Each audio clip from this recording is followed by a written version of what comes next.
بۆ ئەوە بوو کە پشتیوانی و هاوخەباتی خۆمان بۆ جارێکی دیکە بەوان ڕابگەیەنین و پیان بڵێن کە چه ئێمە وەکو کۆمەڵە چه خەڵکی ڕۆژهەڵاتی کوردستان بەوەی کە لەسەر شەقامەکانن ڕۆژانە و بەردەوام و بە بانگەوازی ئێمە و بە بانگەوازی ئازادی خوازانی دیکە خۆمان بە پشتیوان و بە هاوخەباتی کانتۆنەکان نەزانین، خۆمان بە بەشێک لەو مقاومەتە ئەزانین کە ئێستا لە ڕۆژاوای کوردستان هەیە و هەروەها ئامادەگی خۆشمانمان بەمان ڕاگەیاند بۆ ئەوەی کە لە هەموو بوارێکی ئینسانیەوە هێزی پێشمەرگە ئیمکاناتی تر کە ئەمان پێویستیان پیان بێت ئێمە ئامادەین لە خزمەتیان ناین و حازرین هەر چەشنە هاوکاری و یارمەتیەک بێ بە ڕۆژاوای بگەینی.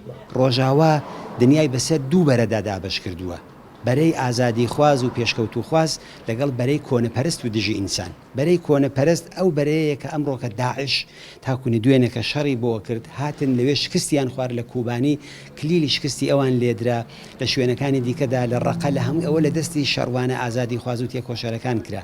ئەم بەرە ئازادی خوازە ئەمڕۆکە لە شەقامایە. بەرەی کۆنەپەرست ئەمڕۆکە ئەردۆغان ڕاستەوخۆ بە لەشکرەکەیەوە بە ئەرتەشەکەیەوە بە دووەمین ئەرتەشی ناتۆ بە پشتیوانێکیش کە ئەمریکا لەیەکە ئەوان هاتوون جوبرانی شکستەکانی داعش بکەنەوە، ئەوان هاتوون ئەوەی کە داعش بۆی نەکراوە بیکەن. بەڵام بەرەی ئازادی خوازیش هەر لە ئوروپا، لە ئەمریکا، لە کەنەدا، لە ئوسترالیا، لێرە لە ڕۆژهەڵاتی کوردستان ئەو بەرەیە کە لەسەر شەقامە.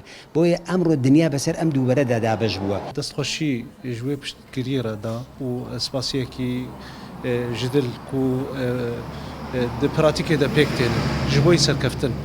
یعنی پشتەوانیەکیش بۆی سەرکەفتنە بەرخۆدانیش بۆی سەرکەفتنە پرۆژەیە ڕۆژاوا ددنە مەشاندن. بێگومان دەبینن و ئەv بەرخۆدان ئەv پرۆژەیە دموکراتیک لە ڕۆژاوای کوردستان یەکیتیە کورد بهتر بەهێز کردە لە هەر سێ پارچە دیری کوردستانی کورد پشتگیریاوێ بەرخۆدانێت کرد بوویە ئاماژەیەکی و کورد لەسەر وێ خەتێ کاربن بهتر یەکیتیە خۆ چێ بکەن جبەر و سەرکەفتنە ڕۆژاوای کوردستانی سەرکەفتنە هەموو کوردستانەیە.